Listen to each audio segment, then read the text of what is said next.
Hey, those tablets, where did those come from? Who bought them? I need to know right now. Officer, my foster kids are eating lunch. We're customers here. Is there I a didn't problem? ask if you were customers. I asked where the tablets came from. Kids like this don't usually have devices like that, so I need proof. Receipts, Excuse names, me? something. Are you accusing my foster children of stealing?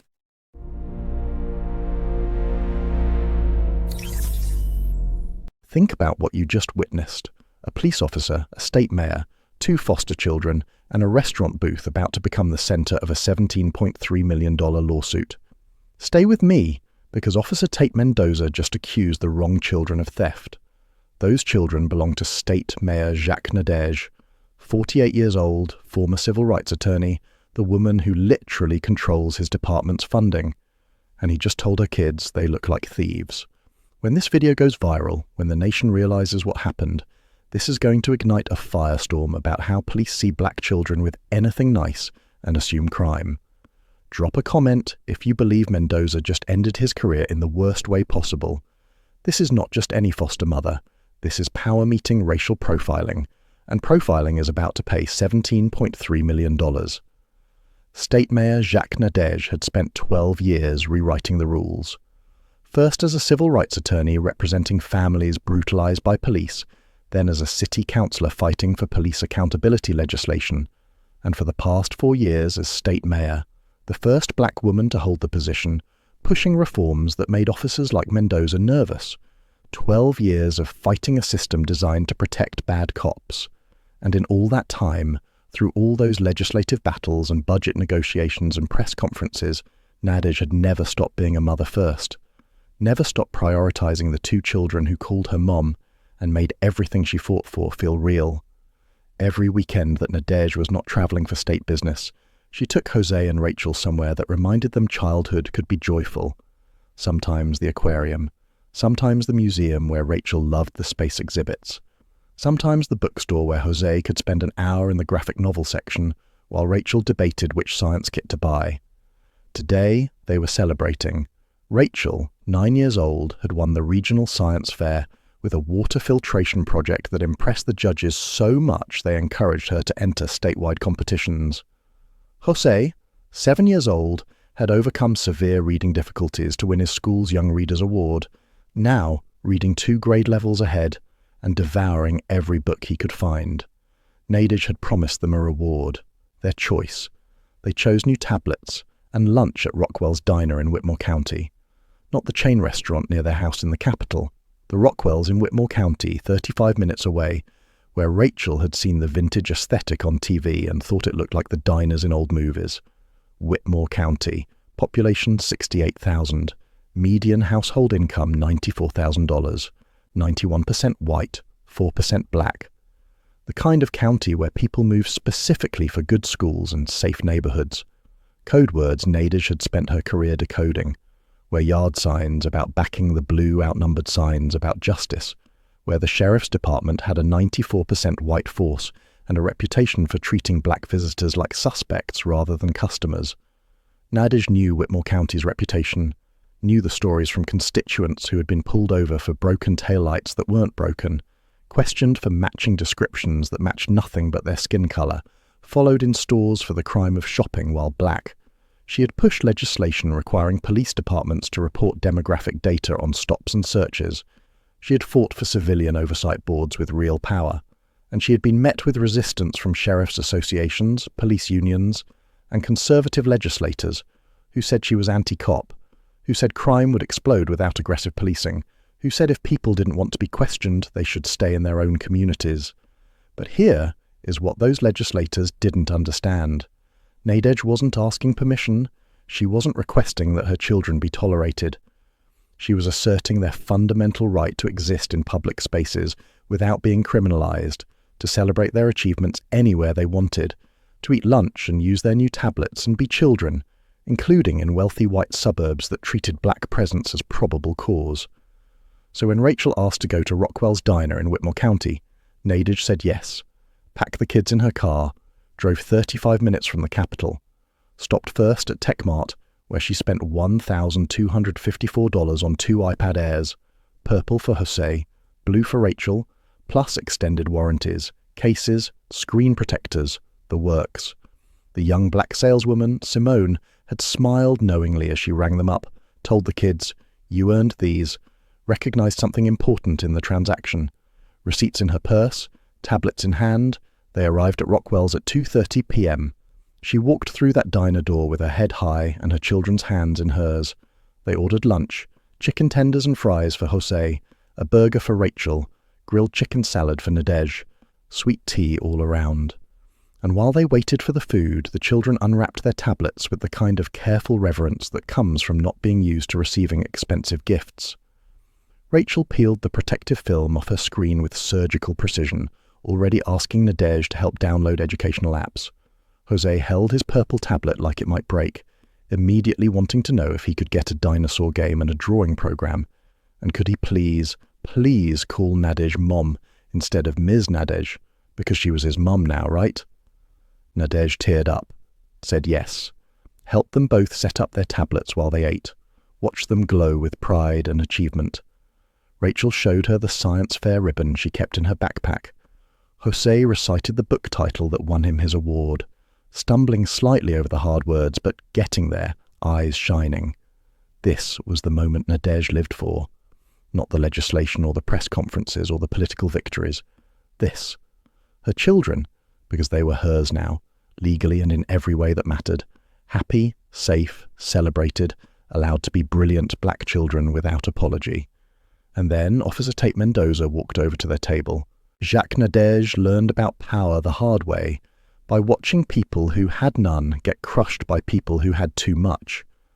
For 8 years as a civil rights attorney, she sat across from families whose lives had been shattered by police violence, mothers whose sons were shot during traffic stops, fathers beaten during arrests for crimes they didn't commit, children who watched officers break down their doors and traumatize them in their own homes. She documented the brutality, filed the lawsuits, won some, lost more, and realized that real change wouldn't come from courtrooms. It would come from rewriting the rules entirely. So she ran for city council, won.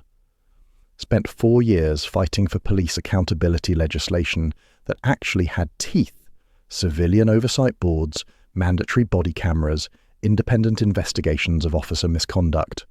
The pushback was immediate and vicious. She was called anti-cop, divisive, a race baiter playing politics with public safety. But she kept pushing, kept winning, kept building coalitions until 4 years ago when she ran for state mayor and became the first black woman to hold the position in the state's history. 12 years in elected office. 12 years of being twice as prepared, twice as professional, twice as unimpeachable as any white colleague. 12 years of biting her tongue when she wanted to scream, of choosing strategic silence over righteous anger, of calculating every word and gesture because she knew one moment of being the angry black woman could undo everything she'd built. But through all of it, the campaigns and the policy battles and the endless negotiations, there was something that mattered more than any legislative victory. 2 children who called her Mom and reminded her why the fight mattered in the first place. Nadège and her late husband Marcus had tried for years to have children. Fertility treatments, specialists, hope followed by heartbreak, month after month of negative tests and sympathetic doctors and well-meaning friends who said maybe it just wasn't meant to be. But Nadège didn't believe in meant to be. She believed in making things happen. So they became foster parents, opened their home to children who needed safety and stability, and adults who wouldn't give up on them. Marcus died 3 years ago, heart attack at 52, sudden and devastating and wrong in every way. Nadège could have stopped fostering then, could have closed that chapter of her life, focused entirely on her political career, convinced herself that she'd done enough. Instead, she kept going, because those children still needed homes, and she still needed to be more than a politician in a suit making speeches about justice. She needed to actually practice it. Jose and Rachel came to her 18 months ago from a placement that had broken down so badly, the caseworker apologized while dropping them off. Jose, 6 years old then, wouldn't let anyone touch him. He had nightmares every night about his biological father, waking up screaming, convinced someone was coming to hurt him. Rachel, 8, hadn't spoken in 6 months, not since the day she was removed from her mother's house. She would sit perfectly still for hours, watching everything, trusting nothing. Nadège spent 18 months rebuilding them, reading to Jose every night until the nightmares eased, sitting with Rachel in silence until the little girl finally whispered "thank you" after dinner one evening, and Nadège cried for an hour after she went to bed. They weren't foster kids anymore. They were hers, legally, emotionally, in every way that mattered, and she was theirs. The mother who showed up to every school event, who fought with teachers about Jose's IEP, who celebrated Rachel's science fair ribbon like it was a Nobel Prize. The mother who knew that every good day, every moment of joy, every celebration was rebuilding their understanding of what family could mean. Which is why today mattered so much. Why she'd driven 35 minutes to Whitmore County, spent over $1,000 on tablets, and walked into Rockwell's diner with her head high. Because her children deserved to take up space anywhere they wanted, and she would make sure they could. Rachel brought home her report card on a Tuesday afternoon, walked into the kitchen where Nadège was reviewing budget documents, and placed it on the table without a word. Straight A's. 3rd semester in a row. But that wasn't what made Nadège's breath catch. It was the certificate underneath. 1st place, Regional Science Fair, grades 3 to 5, for a water filtration system Rachel had designed using recycled materials and basic chemistry. The judges' comments praised her methodology, her presentation skills, her ability to explain complex concepts in ways anyone could understand. One judge had written, "Encourage her to enter statewide competitions." This was the same child who 18 months ago wouldn't speak, who sat in class staring at her desk, completing assignments mechanically but never raising her hand, never asking questions, never engaging. Now she was designing water filtration systems and explaining oxidation processes to middle schoolers. Jose's triumph came differently. He'd struggled with reading since before he came to Nadège. Letters reversed themselves, words jumbled, frustration mounting every time a teacher asked him to read aloud. Nadège had fought for an IEP, hired a tutor, sat with him every night practicing phonics and sight words while he cried from exhaustion and shame. Progress came slowly, painfully, 1 word at a time, 1 page at a time, 1 chapter at a time. Last week, he won his school's Young Readers Award, stood in front of the entire elementary school and read a passage from his favorite book without stumbling once. The principal announced he was now reading 2 grade levels ahead. Jose beamed so hard Nadège thought her heart might actually burst. She'd promised them months ago, "Keep working hard, keep believing in yourselves, and we'll celebrate big." Not a bribe, not a transaction, a celebration of their resilience, their refusal to let trauma define their potential. "Where do you want to go?" she asked them that evening over dinner. Rachel had the answer immediately. Rockwell's diner, the one in Whitmore County. She'd seen it on TV, loved the retro booths and checkered floors and vintage Coca-Cola signs. It looked like the diners in the old movies Nadège let them watch on Friday nights. Nadège hesitated. Whitmore County. She knew its reputation. 91% white, 4% black, the kind of suburb where her constituents reported being followed in stores and pulled over for driving too slowly, or too quickly, or just driving while black. The local newspaper had run 3 stories in the past year about black families being harassed by police after dining in Whitmore County establishments. The county's own data showed black drivers were nearly 4 times more likely to be searched during traffic stops. But Rachel's eyes were bright with hope, and Jose was already asking if they could get milkshakes. And Nadège had spent 18 months teaching them they belonged everywhere. She couldn't undermine that message now by treating white spaces like forbidden territory. "Rockwell's it is," she said, "but first we're getting you those tablets I promised." They stopped at Tech Mart on Saturday morning. Rachel chose blue, her favourite colour since she'd learned about the ocean's bioluminescence. Jose chose purple, bold and bright and unapologetically him. iPad Airs, $627 each, extended warranties, protective cases, screen protectors. Nadège handed over her credit card without flinching. The total came to $1,254. The saleswoman, Simone, was a young black woman, maybe 23 years old. She smiled at Rachel and Jose as she rang up the purchase, asked what they were celebrating. When Rachel explained about the science fair, Simone's smile widened. "You earned these," she said directly to the children, holding their eyes. "Don't let anyone tell you different." Something passed between them in that moment, a recognition, an acknowledgement of what it meant to be black and brilliant and deserving. Simone printed the receipts, included the email confirmation, made sure Nadège had all the documentation, as if she knew, as if she'd been there before. Receipts safely in her purse, tablets in hand, they drove 35 minutes to Rockwell's diner. It was 2:30 when they pulled into the parking lot. The Saturday lunch rush had ended. Perfect timing for a quiet celebration. Nadège walked through those doors with her children's hands in hers, ready to give them the childhood moment they deserved. She had no idea what was about to happen. The booth near the window had red vinyl seats and a view of the parking lot where families used to pile out of station wagons in the diner's glory days. Nadège slid in across from Jose and Rachel, watched them arrange their new tablets on the table with reverent care, still wrapped in protective plastic like precious artifacts. Their server appeared, a middle-aged white woman with tired eyes and a professional smile. "What can I get you folks?" "Chicken tenders and fries for him," Nadège said, nodding at Jose. "Cheeseburger and fries for her. Grilled chicken salad for me. Sweet teas all around." "You got it, hun." The server scribbled on her pad and disappeared toward the kitchen. The restaurant was mostly empty, the Saturday lunch rush reduced to a handful of older white patrons scattered in distant booths. Soft rock drifted from the jukebox, something by the Eagles, familiar and inoffensive. Jose and Rachel were the only children in the space, their bright energy a contrast to the restaurant's sleepy afternoon atmosphere. Nadège noticed the glances. An elderly couple, 3 booths down, looked over when they sat down, eyes lingering a beat too long before returning to their coffee. A man in a baseball cap near the counter tracked their movement from door to booth. She'd spent 48 years being stared at in predominantly white spaces. She dismissed it the way she always did, part of the price of existing while black in America. Jose had already started peeling the protective film off his purple tablet screen, tongue caught between his teeth in concentration.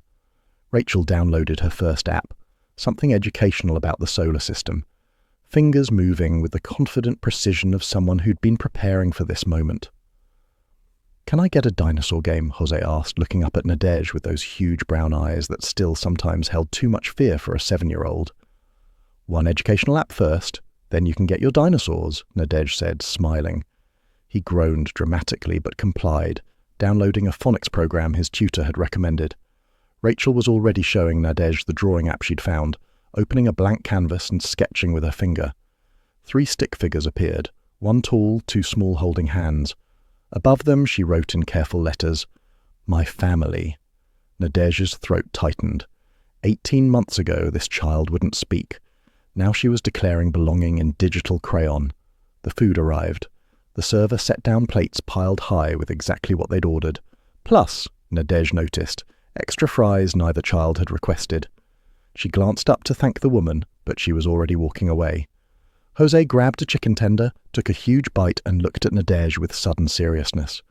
"Can I ask you something?" "Anything, baby." "Can I call you Mom?" His voice was small, uncertain. "Instead of Ms. Nadège? Because you're my mum now, right?" The restaurant blurred. Nadège blinked hard, willing herself not to cry in public, not to make a scene, not to be the emotional black woman. But Jose was staring at her with such desperate hope, and Rachel had stopped eating to watch this moment unfold. "Yes," Nadège managed. "Yes, you can call me Mum, because I am your mum, both of you." Rachel smiled, not the careful, controlled smile she usually offered, but a real one that showed her missing tooth. Jose bounced in his seat, giddy with the permission to claim what had always been true. This was it. This was the moment Nadège had been building toward for 18 months. Her children, safe and happy and certain of their place in her life, celebrating their brilliance with new tablets and greasy diner food and the simple declaration that they were family. A young black man, maybe 17, wearing a Rockwell's polo, appeared with a pitcher of sweet tea to refill their glasses.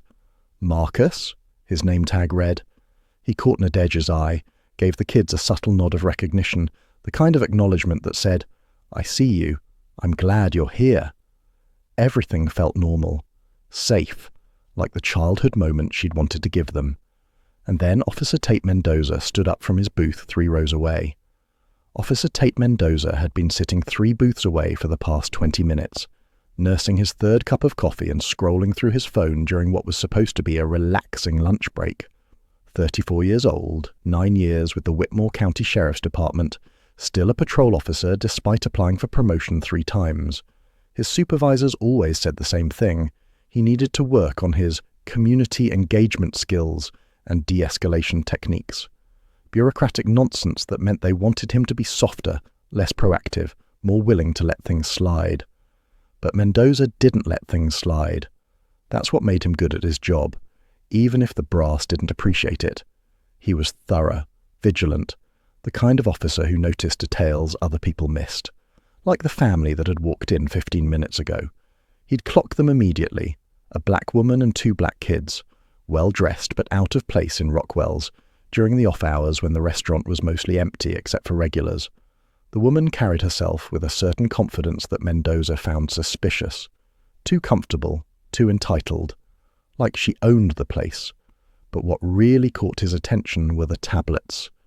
Brand new, still in the protective packaging, the kind of expensive electronics that cost $600–700 each.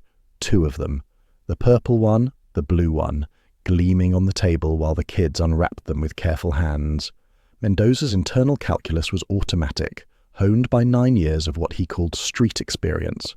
Black woman plus black kids plus high-end electronics equals something worth investigating. He'd seen this pattern before, adults using children as cover for shoplifting, boosting from big box stores and then stopping somewhere public to make it look legitimate. The tablets were too new, too nice, too conspicuous. Nobody just casually bought kids' tablets that expensive and let them open them in a restaurant unless they were trying to establish an alibi. He was just being thorough. If she had receipts, fine, no problem. They'd all laugh about the misunderstanding and he'd be on his way. But if she didn't, well, then he'd be protecting the community from theft, doing exactly what taxpayers paid him to do. This wasn't about race. Mendoza bristled at the suggestion, had bristled at it through 8 citizen complaints in 9 years, all of them dismissed after internal investigation. This was about pattern recognition, about statistics and probabilities and knowing what to look for. 3 of those complaints had come from black juveniles, or rather their parents, whining about aggressive questioning. But Mendoza hadn't been aggressive. He'd been appropriately cautious with suspects who fit descriptions, who were in areas known for crime, who had attitudes that suggested guilt. His personnel file contained notes about being overly assertive and demonstrating poor de-escalation skills, but no formal discipline. Because the union protected him, and because his supervisors knew that sometimes doing real police work meant ruffling feathers. He had 2 pending complaints right now from traffic stops, where he'd questioned drivers about where they were going and why. Standard investigative procedure. Nothing improper. The boy, maybe 7 years old, laughed suddenly, a loud, unrestrained burst of joy at something on his tablet. The sound cut through the quiet diner atmosphere like a disruption, drawing glances from the other patrons. Mendoza felt his jaw tighten. Disrespectful. That's what it was. This was Rockwell's, a family establishment in a quiet suburb, not some chaotic urban McDonald's where people let their kids run wild. There were standards here, decorum, and this family, these outsiders, were treating the place like it belonged to them.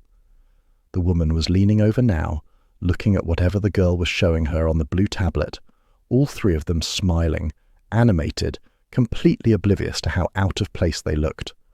Mendoza finished his coffee, set down his phone, adjusted his duty belt so his badge was clearly visible. He was still in partial uniform from his shift, the gun holstered at his hip a reminder of his authority. Time to check this out. He stood up, squared his shoulders, and walked toward their booth with the confident stride of someone who knew he was doing the right thing. Mendoza didn't announce himself, didn't say "excuse me" or "hello" or offer any of the social pleasantries that typically preceded official questioning. He simply walked over and positioned himself at the end of their booth, close enough that his shadow fell across the table, his body blocking the easiest path to the exit. Nadège looked up, registered the uniform, the badge, the gun, the aggressive posture. Her stomach dropped, but her face remained calm. She'd been through versions of this before. "Where did you get those?" Mendoza pointed at the tablets, his voice flat and accusatory. Not, "Good afternoon," not, "I'm Officer Mendoza with the Sheriff's Department." Just the question that was really an accusation, hanging in the air like an indictment. Across the diner, Marcus had been refilling the tea station, his head turned at the officer's tone. He stopped moving, watching. Nadège kept her voice level, almost amused, giving Mendoza every opportunity to back down gracefully. "We just bought them at Techmart. Is there a problem, officer?"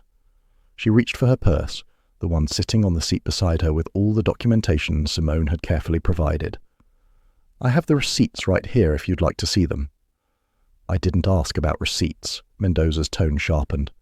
"I asked where the kids got them." The implication was clear. The children had stolen the tablets, and Nadège was covering for them with fabricated receipts, playing the responsible adult while enabling theft. Rachel froze mid-bite, her burger halfway to her mouth. She set it down slowly, carefully, like any sudden movement might escalate whatever was happening. Nadège felt her jaw tighten but kept her voice steady. "As I said, we bought them this morning, at Techmart. I'm happy to show you. Seems like pretty expensive gifts for—" Mendoza paused, his eyes moving deliberately from Jose to Rachel and back. "Kids like that." The diner went silent. The phrase hung in the air, ugly and unmistakable. Kids like that. The elderly couple, 3 booths down, stopped their conversation mid-sentence. 2 white women in a nearby booth turned to stare openly, their expressions a mixture of curiosity and confirmation, as if Mendoza had just validated some suspicion they'd been harboring since the family walked in. Marcus stopped pretending to wipe down tables. His hand moved to his phone in his pocket. Rachel put down her tablet, the blue one she'd been so excited about 20 minutes ago, and her hand found Jose's under the table. She squeezed. Her smile was completely gone, replaced by something older and sadder, the look of a child who'd learned too young that adults in authority could decide your fate on a whim. Jose's confusion was transforming into fear, his eyes darting between Mendoza's gun and Nadège's face. "Did we do something wrong?" His voice was small, trembling. 7 years old and already learning to be afraid of police officers in diners. He looked at Nadège the way he'd looked at her 18 months ago when the caseworker first brought him to her house, desperate for protection, uncertain if it would come. Nadège felt something crack inside her chest. Not surprise. She'd known this could happen, had warned herself about Whitmore County's reputation. But knowing something intellectually and watching it unfold in front of your children were 2 different things. She placed her hand over Rachel's and Jose's, stilling their trembling fingers. Her voice, when she spoke, was still calm, but there was steel underneath now. "Officer, my children have done nothing wrong.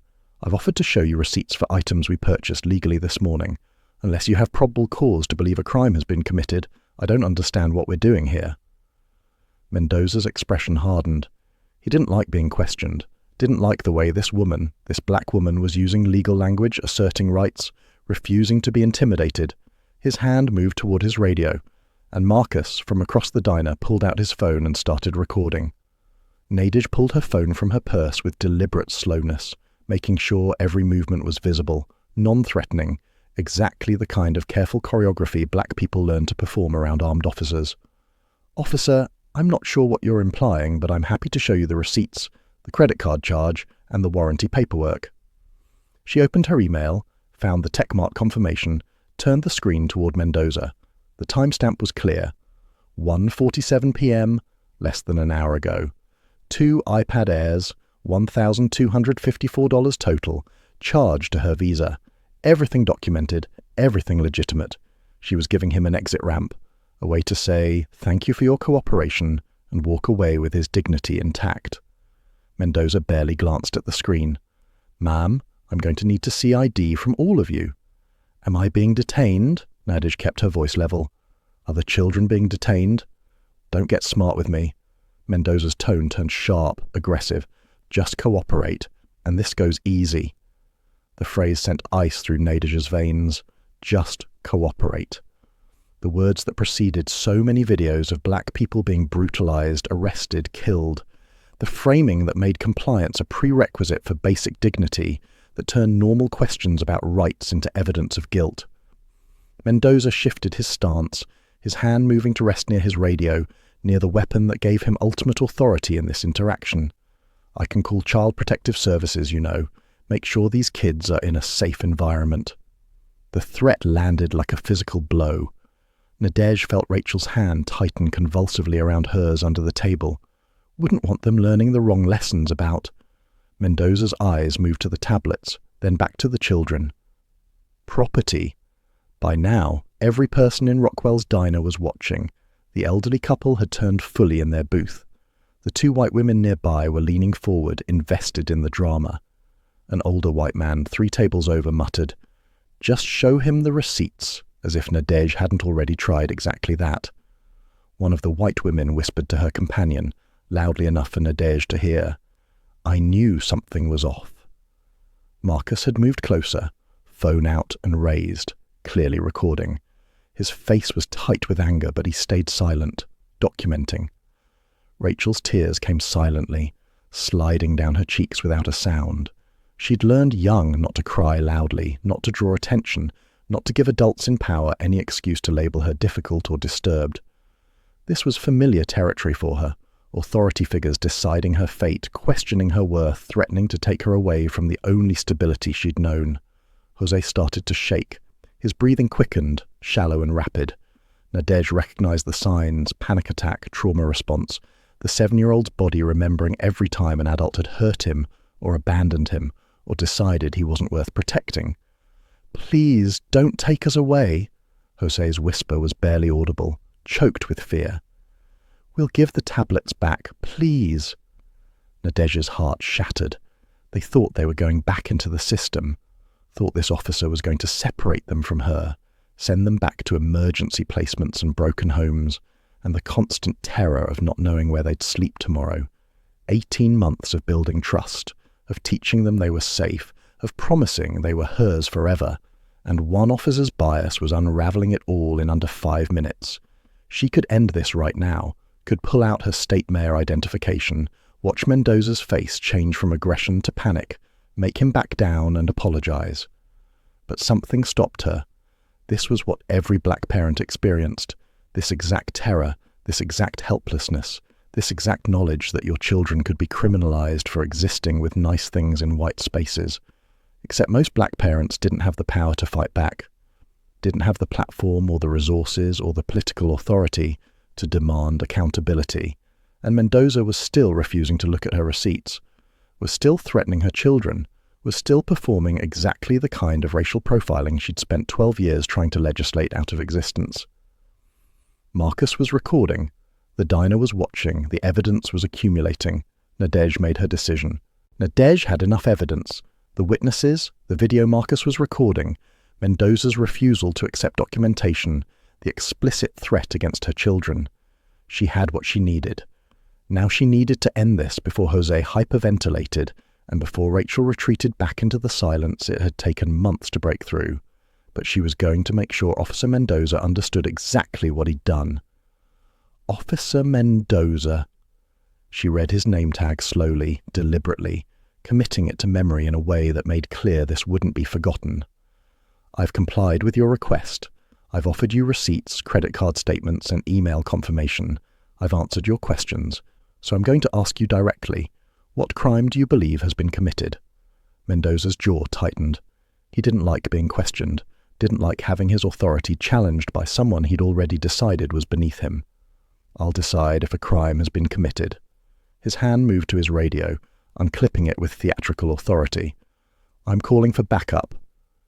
This was the moment Marcus's video captured most clearly, the unnecessary escalation, the officer reaching for reinforcements not because of any actual threat, but because a black woman had dared to assert her rights. The frame showed Mendoza's aggressive stance, the 2 frightened children behind Nadège, the complete absence of any legitimate probable cause. Nadège stood, not quickly, not aggressively, but with the controlled precision of someone who'd spent years commanding rooms full of hostile politicians. She positioned herself directly between Mendoza and her children, a physical barrier that made clear he would have to go through her to touch them. "Before you do that, Officer Mendoza, I want you to understand something." She reached into her purse and pulled out her official State Mayor identification, the one with her photo, her title, the state seal embossed in gold. She held it at eye level where Mendoza couldn't avoid seeing it, where Marcus's camera could capture it clearly. "My name is Jacques Nadège. I'm the State Mayor. I know your name. I know your department. I know your sheriff." She paused, let the weight of each word settle. "And I vote on your budget." Mendoza's face went through a remarkable transformation. Confusion first, his brain struggling to reconcile the black woman he'd been harassing with the state mayor he'd seen on television. Then recognition, his eyes widening as he placed her face, her voice, her presence in the proper context. Then panic, pure and undisguised as he realized what he'd just done. The state mayor, the woman who'd just pushed through the most aggressive police accountability legislation in state history, the one his chief had specifically warned the department about during their last briefing, telling them to be on their best behavior because she was watching, because she had power, because she could make their lives very difficult, and he'd just accused her children of theft, had threatened to call CPS, had refused to look at receipts, on camera. I was just," Mendoza stammered, his authority evaporating. "There have been thefts in the area." "There have been no thefts reported in this area in the past 6 months. Nadège's voice was cold now, prosecutorial. "I know because I review the crime statistics for every county in this state." "Ma'am, Madam Mayor, this is just standard procedure. Step away from my children." Not a request, a command. Mendoza backed up, nearly stumbling over his own feet. "This is a misunderstanding. I was just—" "Leave." He left. Walked out of Rockwell's diner without finishing his coffee, without calling for backup, without another word. His retreat was captured perfectly on Marcus's phone, the armed officer fleeing from an unarmed black woman and her 2 traumatized children, because suddenly the power dynamic had shifted and he was the one in danger. The diner remained silent. The white patrons who'd been so eager to watch the confrontation now found their plates fascinating. Marcus lowered his phone slowly, met Nadège's eyes across the restaurant, and nodded once. "I got it all." Nadège sat back down and pulled her children into her arms while they shook. Rachel wouldn't stop crying, not the loud, wailing sobs of a child throwing a tantrum, but the silent, heartbroken tears of someone who'd learned that the world wasn't safe and never would be. Jose kept asking if they had to give the tablets back, his voice small and defeated, already preparing to surrender the prizes they'd earned because some officer decided they didn't deserve nice things. Nadège held them both in the booth, pulled them close, whispered that they were safe, that they were hers, that nobody was taking anything away.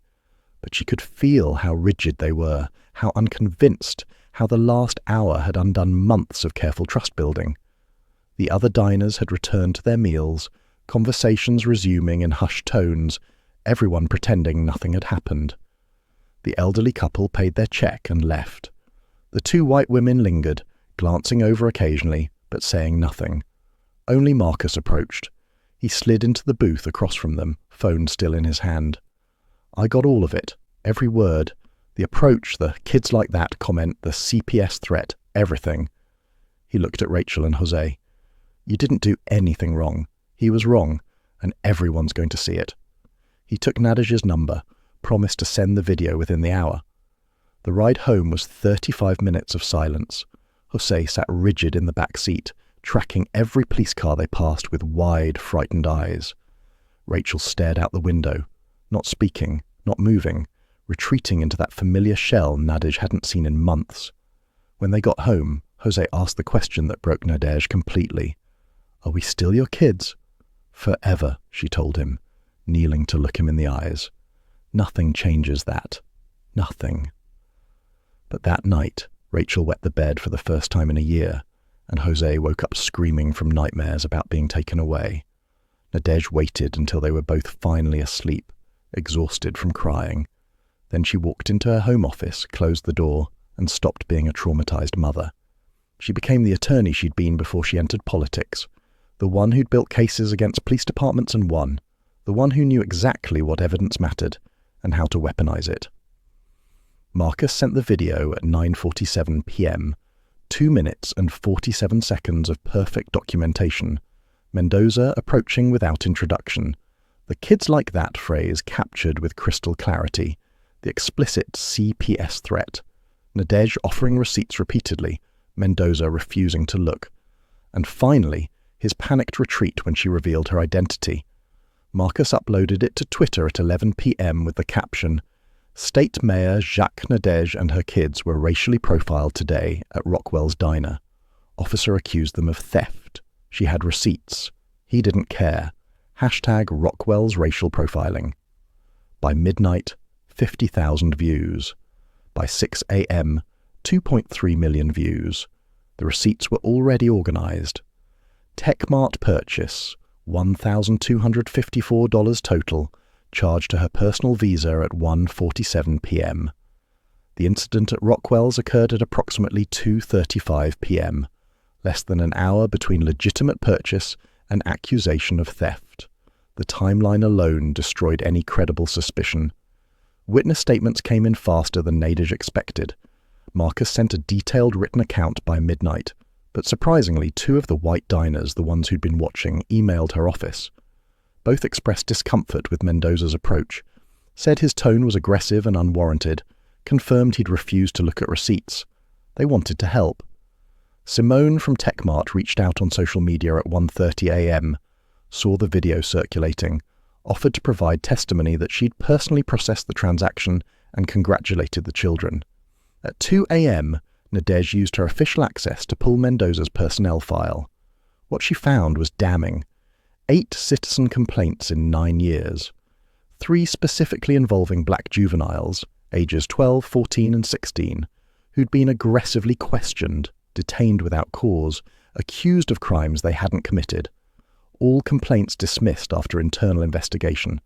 The pattern was clear: overly assertive, poor de-escalation skills, aggressive questioning. One complaint specifically mentioned racial language, dismissed as unsubstantiated despite multiple witnesses. No disciplinary action ever taken. He'd been counselled 4 times, never suspended, never demoted. The system had protected him at every turn. By 3 a.m., her staff had pulled deeper data. Whitmore County Sheriff's Department, 94% white officers. County demographics, 31% black and Latino. Traffic stop data showed black drivers were 3.7 times more likely to be searched. Use of force incidents, 68% involved people of color. No officer had been fired for misconduct in 12 years. By 4 a.m., Nadège was no longer a mother trying to comfort traumatized children. She was a prosecutor building a case, not just against Mendoza, against the entire system that had created him, protected him, and turned him loose on families like hers. Monday morning, 10 a.m. The State House steps were packed with cameras, reporters, microphones, and the weight of a nation watching. Nadège stood at the podium dressed in her full mayoral regalia, the tailored suit, the official pin, the visual reminder that this wasn't just a mother speaking. This was the state mayor making an official statement. Rachel and Jose were not present. She'd protected them from further exposure, left them at home with a trusted aide and their therapist. They'd been through enough. Behind her stood civil rights leaders, community organizers, and 3 other black parents who'd experienced similar treatment from Whitmore County officers. Their presence was deliberate. This wasn't just about her family. In front of her, every major news outlet in the state had sent crews, plus national media who'd picked up the viral video over the weekend. Nadège stepped to the microphone. On Saturday afternoon, I took my children out to celebrate their academic achievements. We went to Rockwell's diner in Whitmore County. We had just purchased iPads for them, rewards for their hard work. She paused, let the simplicity of that statement settle. What should have been a joyful family moment became a nightmare. Officer Tate Mendoza of the Whitmore County Sheriff's Department approached our table. He did not introduce himself. He did not ask how we were doing. He demanded to know where my children got their tablets. She gestured to the screens behind her. This is what happened next. The video played. 2 minutes and 47 seconds of Marcus's clear footage. Mendoza approaching without greeting, the accusatory tone, And then, unmistakable over the speakers, "Seems like pretty expensive gifts for kids like that." The phrase echoed across the State House plaza. Officer Mendoza refused to look at our receipts. He threatened to call Child Protective Services. He implied my children were thieves, not because of any evidence, not because of any suspicious behavior, but because they are black children with expensive electronics. Nadège's voice remained steady, prosecutorial. This is not about one bad officer. This is about a system that has received 8 complaints about Officer Mendoza and dismissed every single one. This is about a department that is 94% white, policing a county that is 31% people of color. This is about the fact that my children now fear the people who are supposed to protect them. She pulled out a document, held it up for the cameras. "Today I am filing a $17.3 million lawsuit against the Whitmore County Sheriff's Department, Officer Tate Mendoza, and Sheriff James Hartley for civil rights violations, assault, intentional infliction of emotional distress, and negligent supervision. The money, every cent if we win, will go toward 3 things: a trust for Jose and Rachel's future, a civilian oversight board with real power to discipline officers, and mandatory implicit bias training developed and led by the communities these officers serve." She leaned into the microphone, her voice carrying the weight of 12 years fighting this fight. But this lawsuit is about more than money. It's about sending a message. You cannot traumatize our children and hide behind a badge. You cannot dismiss complaint after complaint and expect no consequences. You cannot police communities you do not understand and refuse to change. I am one of the lucky ones. I have power. I have resources. I have a platform. But what about the parents who don't? What about the families who experience this and have no recourse? This ends now. The questions came immediately. "Madam Mayor, will you recuse yourself from budget votes affecting the Sheriff's Department?" "I will recuse from anything specific to this case, but my responsibility to ensure accountability in policing, that's not a conflict of interest. That's my job." "Some are saying you're using your position to get revenge." Nadège's expression hardened. "I'm using my position to do what every parent should be able to do: protect my children. The fact that I need to be state mayor to get basic respect tells you everything about the problem." The fallout was immediate and explosive. Within hours, Officer Mendoza was placed on administrative leave. Paid, of course. The police union issued a statement calling the lawsuit politically motivated. His lawyer claimed he was just doing his job. Sheriff Hartley held his own press conference that afternoon, defending Mendoza, calling Nadège's lawsuit Monday morning quarterbacking by someone who doesn't understand police work. He refused to comment on Mendoza's complaint history. An internal poll showed 78% of Whitmore County officers supported Mendoza. But the public reaction told a different story. The video exploded to 12 million views. #Justice for Jose and Rachel trended for 3 days straight. Protests erupted outside the Whitmore County Sheriff's Department. Counter-protests by Blue Lives Matter supporters created tense standoffs. A town hall meeting in Whitmore County erupted into shouting matches and had to be shut down. Political pressure mounted. The state legislature opened an inquiry into policing practices across all counties. 3 corporate sponsors pulled funding from Whitmore County events, citing reputational concerns. National civil rights organizations filed amicus briefs. The Department of Justice announced it would review the case for federal civil rights violations. The insurance company advising Whitmore County delivered the final blow. Settle. The video evidence was damning. Mendoza's history created a clear pattern of negligence. Discovery would expose even more complaints the department had buried. Their legal counsel projected they would lose spectacularly at trial. 6 months later, the settlement came through. $17.3 million, exactly as demanded. The county didn't admit wrongdoing, standard legal practice, but the payment spoke volumes. Officer Mendoza resigned before he could be fired. No criminal charges, protected by qualified immunity. He now works private security in another state, still armed, still in uniform, still carrying his biases into every interaction. But changes came to Whitmore County. A civilian oversight board was established with subpoena power an independent investigative authority, mandatory body cameras for all officers, footage reviewable by the public, revised use of force policies with actual consequences for violations, community-led bias training, still ongoing, an anonymous complaint portal with external review. Jose and Rachel remained in therapy, working through trauma that would take years to fully process. Jose's nightmares decreased but didn't disappear. Rachel started speaking again, but she was warier now, more guarded, quicker to retreat into protective silence. They still had their tablets, purple and blue, used daily for schoolwork and games, but they refused to go back to Whitmore County, refused to eat at any diner that wasn't in their own neighborhood. Mayor Nadège's re-election polling showed her support had increased dramatically. She became a national voice on police reform, invited to speak at conferences and legislative hearings across the country. But privately, late at night when the children were asleep, she carried the weight of knowing she could protect her kids, only because of her power. And she thought constantly about all the families who couldn't. A quiet Sunday morning, 6 months after Rockwell's. Nadège stood in the kitchen making pancakes. Jose sat at the table reading on his purple tablet, absorbed in a graphic novel about superheroes. Rachel worked on her blue tablet, sketching with a drawing app.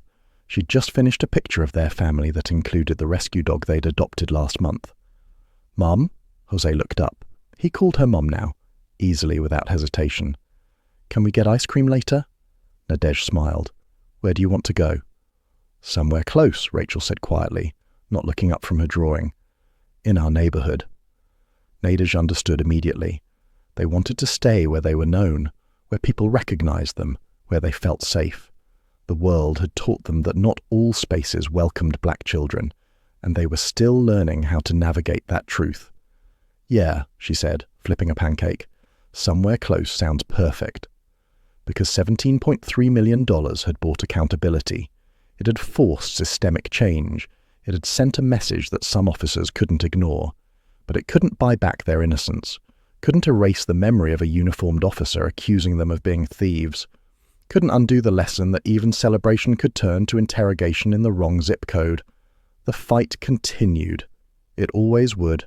But for now, there were pancakes to make and ice cream to plan for, and children who were still hers, still healing, still learning that home was the place where they didn't have to prove they belonged.